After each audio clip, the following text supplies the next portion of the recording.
Everyone in the room was seated around a table. Think Downton Abbey, with all the silver and the crystal, and everybody in their best clothes, on their best behavior, sitting and enjoying a meal together. But that wasn't what was happening. Yes, they were wearing their best clothes. All the best of everything was on the table. And there was, rather than multiple courses of the meal, a huge pot in the center of the table, full of a wonderful, fragrant stew. It filled her nostrils as she was watching the scene. Man, this must be heaven, because that sure does smell good. She kept observing, wondering what other magnificent things were about to appear in her vision. She started noticing, though, that the people sitting around the table were not having a good time. They were frowning and bitching and griping, some of them out loud and some of them under their breath. You know how that goes. She also noticed another thing. The silverware on the table. Most of us don't notice the dinnerware. But she did, because you see, this was dinnerware like she'd never seen before. Instead of having all those forks that you never know which one you're supposed to use for what, and the spoons, and one's a dessert spoon and one's a soup spoon, and you're afraid you're going to mess up by using the wrong one. No, there was just one utensil at each place. And it was a spoon, which made sense because stew would probably call for a spoon. Only these spoons appeared to be much too big for the task at hand. You see, they were about, she was guessing, 3 feet long. Yes, they had the customary little bowl at the end, but the actual handle was about 3 feet long. She realized then why nobody was eating and why they were all irritable and not enjoying each other's company. For you see, how do you get stew in your mouth when the only tool you have is a spoon that's 3 feet long? Now, I can imagine myself as the old woman in this, and my mind would be going, okay, let's see what we can do to these spoons that can adjust the situation and make it function differently, because that's the way my brain works. And I can imagine, trying to fold the handle over until it was a length that met the need of those in the room. Or if there was a way to, I would have found a tool to, whack that handle down so that it would be a spoon that made sense for the situation. Those were not options, though, as the old woman looked at the scene. No wonder these people seem not to like each other. They seem like they'd rather be in some other place. When I first looked at this, I thought this was heaven. But now I'm not so sure. Because I thought heaven was supposed to be about people enjoying each other's company. reconnecting with loved ones. There's none of that happening at the table in this room. It's pretty, smells really good, but there's nothing heavenly about the experience. So the old woman said, I don't want to look at this anymore. Took that doorknob and closed the door back again. And she said, well, that first one was not what I was expecting. Let's see what's going on behind this other door. She twists the knob, opens the door, and it's the same table with the same stuff on it and the same people sitting around it. Wait a minute, she said. Didn't I close that door? Isn't there supposed to be something different behind this other one? And there was something different. For you see, the people behind the left side door were joyful and talking with each other. They looked healthy and robust instead of thin and hungry and unhealthy. This is the same pot of stew, she thought to herself. It's the same beautiful setting. It's even that same 3-foot spoon. What's going on here? And while she observed, something happened. And the something that happened is one person at the table picked up their spoon. And they reached the spoon out, and they filled the little bowl on the end with stew.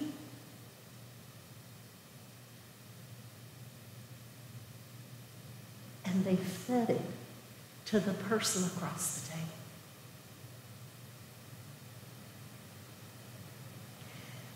Okay, she thinks, now a 3-foot spoon makes sense.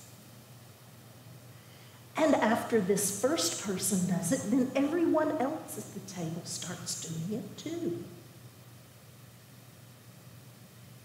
And the old woman thinks, this is the difference between heaven and hell. For hell is the place where nothing works right because we put our own needs, the need to hold on to what's ours, even if it is a strange 3-foot spoon.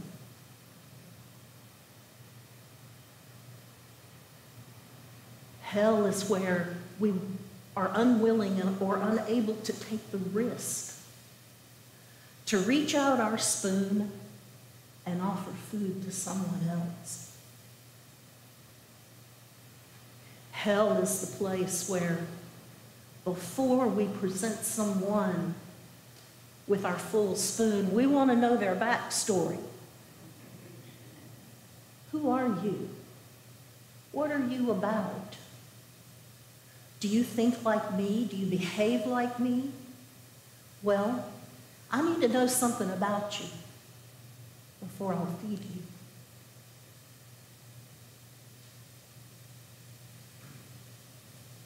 She got the message.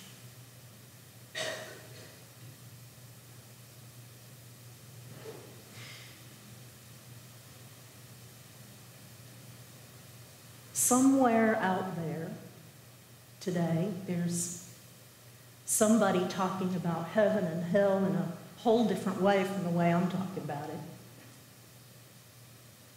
They're talking about who's going to end up in behind the pearly gates in one of those mansions along the streets of gold, and who's going to end up in eternal torment. But that's not what I'm talking about.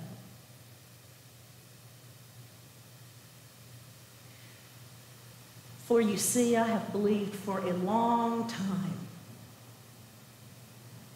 that heaven and hell are of our own making.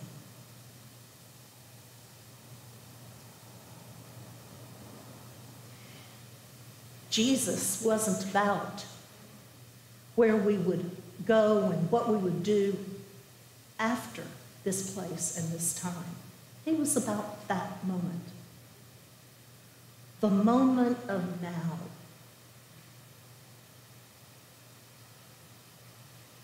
And he picked up his spoon, metaphorically speaking. And he fed everyone he could. Didn't matter who it was. Didn't matter where they were from. Didn't even matter if they hung around to say thanks after the meal.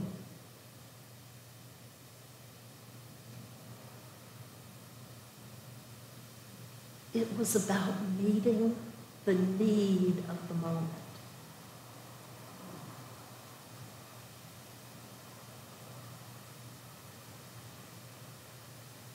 We decide whether or not we will live in heaven or we will live in hell. We decide.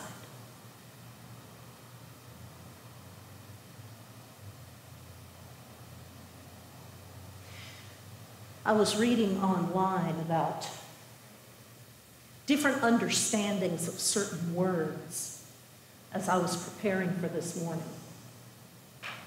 And I saw a lot of stuff about the difference between fairness and justice, because they're not the same thing. Just as we often hear folks use equality and equity as interchangeable terms, and they're not.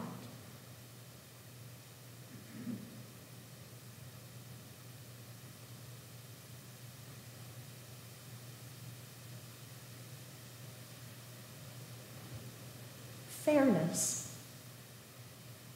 And we love that word, don't we? We want everything to be fair. But fairness is not justice. For you see, fairness, like equality, is when everybody gets the same thing. It's when my piece of cake is precisely the same size as yours and has no more or no less icing on it than yours does. And that was probably not a good example. It kind of sounded a little Marie Antoinette-ish. But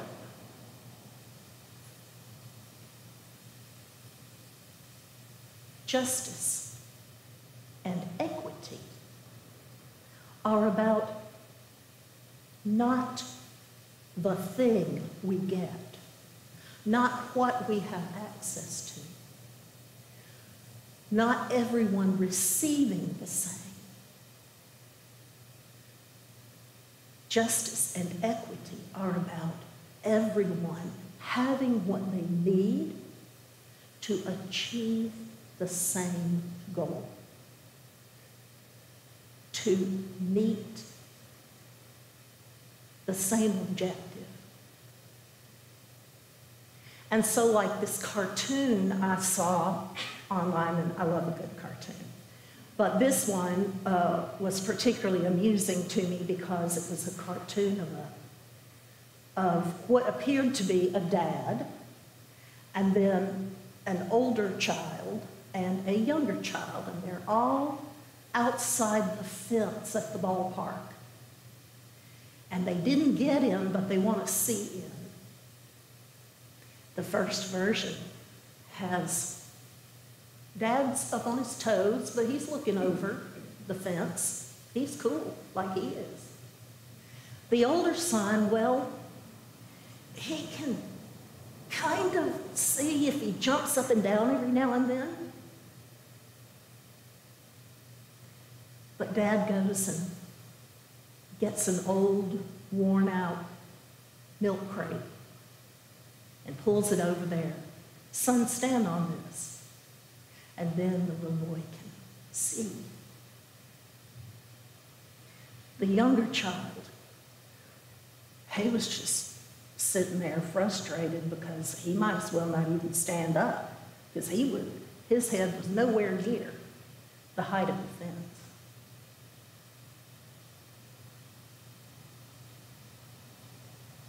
A milk crate would help, but it wasn't going to achieve the same result, was it, as it did for the older child? No, it was going to take twice as much. It was going to take 2 milk crates stacked on top of each other. And the end of the cartoon was the 3 figures, all at the same height, because they had received what they needed to even things out. Now me, I kind of went away from that going, who wants to watch a ball game that bad? The point was obviously not meant for me, but I think we all get it. And it does feel unfair when someone else gets more than I do. But you know what? I do not believe that the holy is about fairness. The holy is about justice. And that means that we meet each individual where they are and help them move forward. And if that means they need more than another individual, well, that's life. That's the way it works. And we who claim to follow in the footsteps of Jesus have the option of extending hospitality, which in biblical terms means whatever it takes to meet the need. It's not about serving everyone a beautiful meal. It's not about being the hostess with the mostest. It's about everyone having the nourishment, the joy that comes from nourishment, and the strength that comes from it. So that then we can take our 3-foot spoons and offer to someone else what someone offered us. Hospitality is not a Christmas party. It's not Thanksgiving dinner. That is, unless you're going to take your 3-foot spoon somewhere where someone needs it more than you do.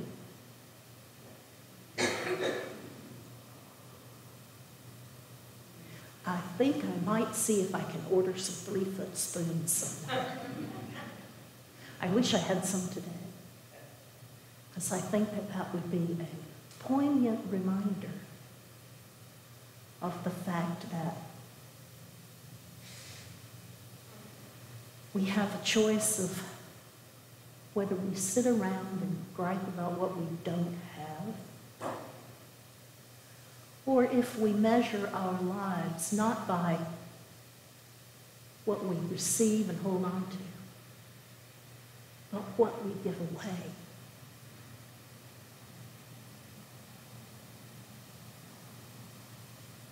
I pray that we will all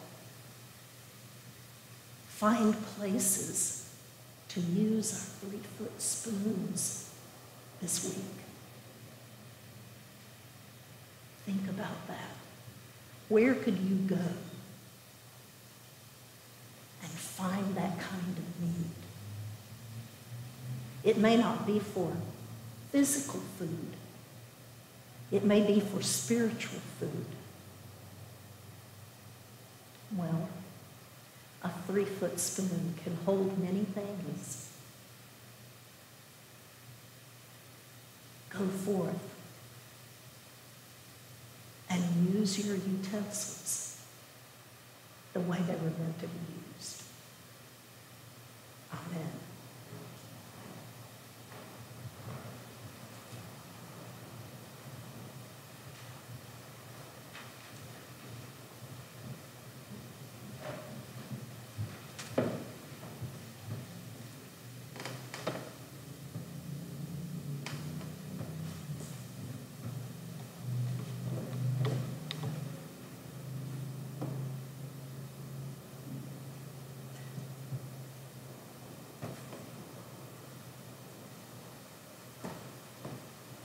At this time, we invite you to share the words on your hearts by writing them on the cards in the pews, and a member of the worship board will come to collect them and bring them to Pastor Joe for our prayer time today.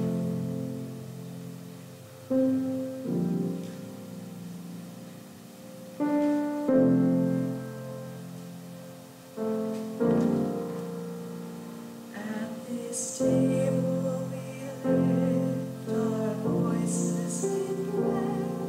At this table we find your peace. At this table we know you have drawn near. At this table we seek release.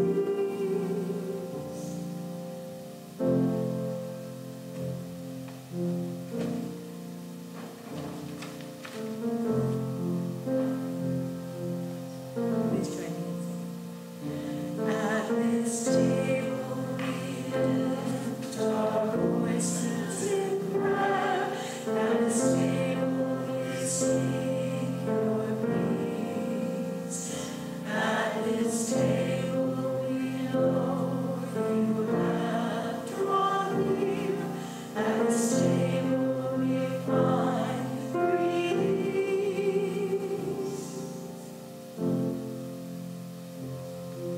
Today, we have one. It would help if I turned that on. We have one concern to share from here in the congregation this morning. This is prayers for a breast biopsy to happen this Thursday, diagnosing a tumor as whether or not it is cancerous. And we say peace, shalom, salam. Will you please join me in prayer?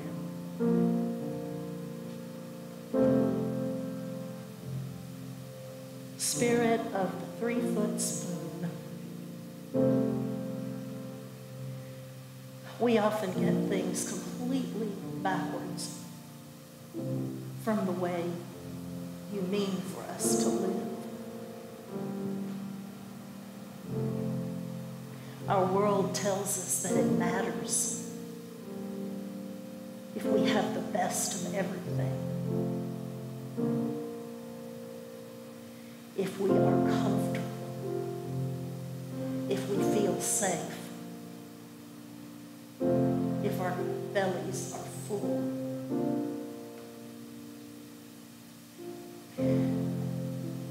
We don't often realize that when we can answer yes to all of these questions, it is because we live in privilege. Help us to recognize the needs of those who don't have what we have and have no hope of getting it, of feeling of safety, of calm and security to sleep at night, of a tummy full so that it doesn't growl in the darkness.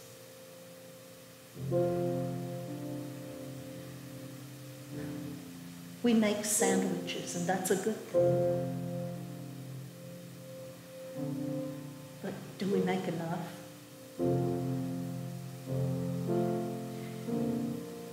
Do we go where those folks are that can teach us what it's like to be someone other than ourselves? I pray that we can open our hearts to a broader understanding of what it means to live hospitably in our world. And I'm not praying for everybody else. I'm praying for myself. It is easier sometimes when we don't know.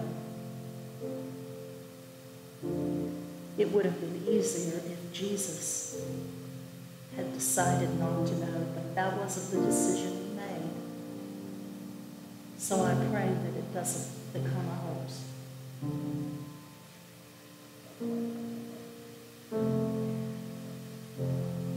Help us to live into hospitality,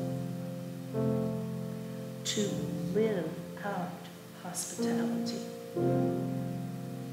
in our everyday lives. As we walk along the street or in a store,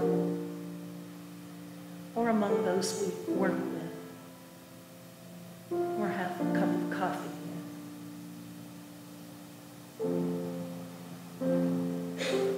Help us to make heaven here on earth.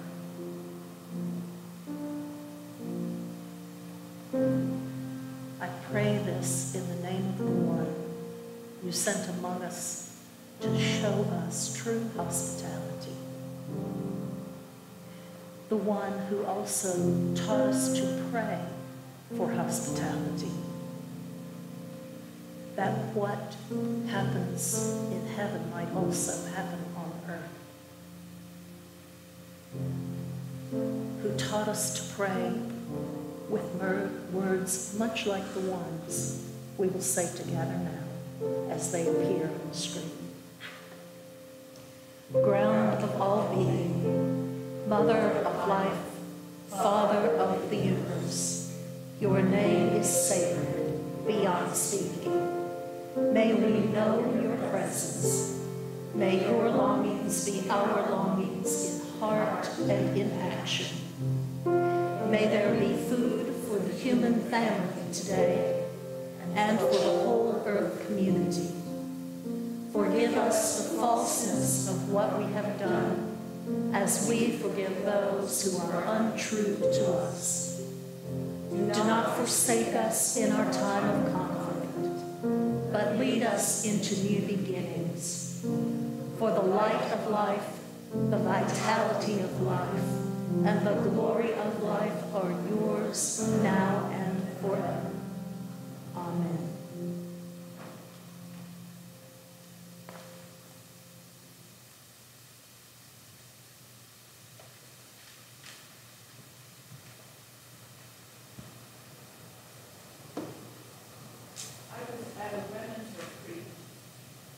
And they were doing a spiritual gifts questionnaire where you put down numbers for how much you felt like you were good at this or good at that.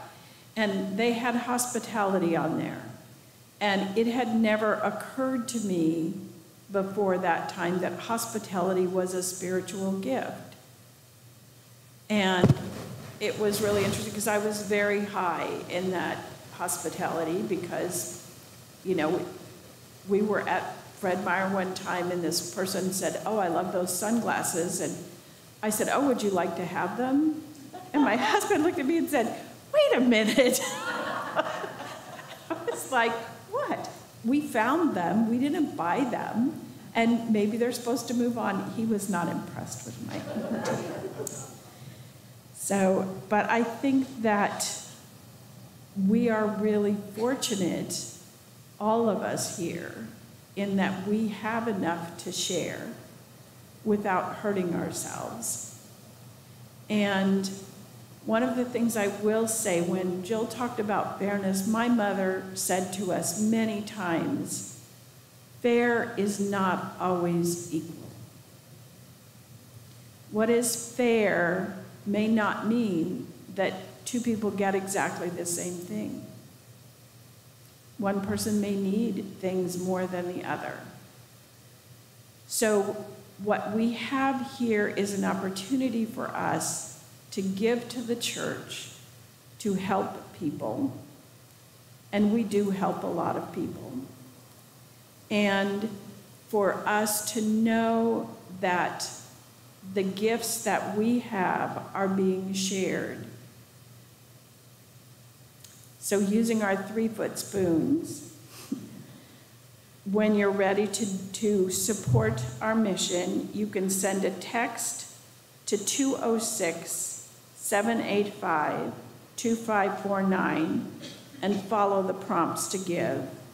You can visit our website, RBCC-UCC.org, and give directly online, or send a check to the address listed there if you're more old-fashioned. Some of us are maybe not so computer literate. For those of you here, there is a QR code on the back of your order of service, or there is a plate in the back of the sanctuary. Your gifts help us to put our love into action. Thank you. I invite you to stand as you are able and sing with me the doxology.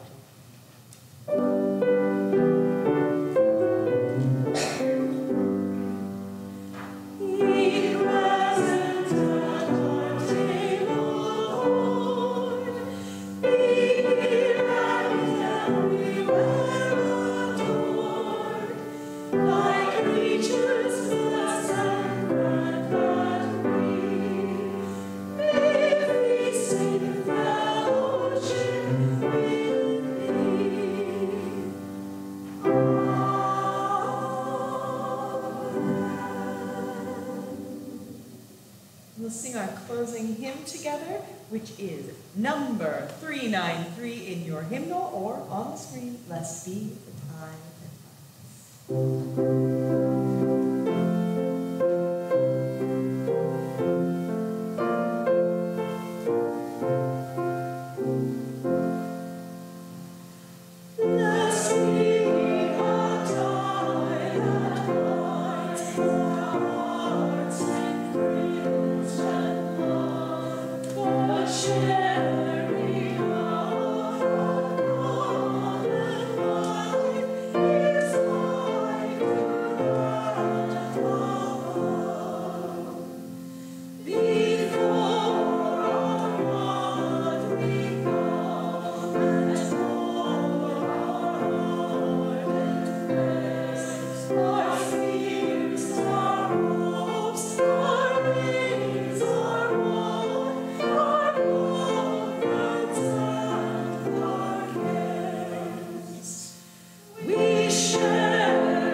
We have games on our worship table today. And if I had not left at my place the games that I bought, mine would be up here too. We have all month to collect games, and we are going to, the youth are going to go play games with people who often don't have anybody to play with. We can continue all month to bring our games, which means I need to get mine over here. But a game is also a way to invite relationship. It is a hospitality tool. Because there are many people who would rather play a game with someone they don't know than have a conversation with someone they don't know. For you see, a game has rules and boundaries. And to some people it feels safer to engage one another over or as part of a game. So this is a table full of hospitality. Also, you are invited. I think there is coffee hour today. And we are offering that bit of hospitality to you. If hospitality looks like attending a meeting, then you are welcome to join us in Leonore's for church council meeting at about 11:30. So that would give you the time to go downstairs and get a snack, because I know you want to come back up here, because everybody loves a good meeting. The table of hospitality requires a lot of us, and we might as well know that before we take a seat at that table. Hospitality means you have to leave judgment somewhere else. You don't get to choose who's in and who's out. Because true hospitality is about what the Holy One says is in and out. And I'm pretty sure that Jesus lived like everybody was in and nobody was out. So go forth from this place today and pay attention to where you are. Live in the moment. And think to yourself, what would I do right now if I had a 3-foot spoon? Amen.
There will be a congregational meeting on the 29th of October. So since everybody loves meetings, apparently, we will expect to see all of you here. Thank you.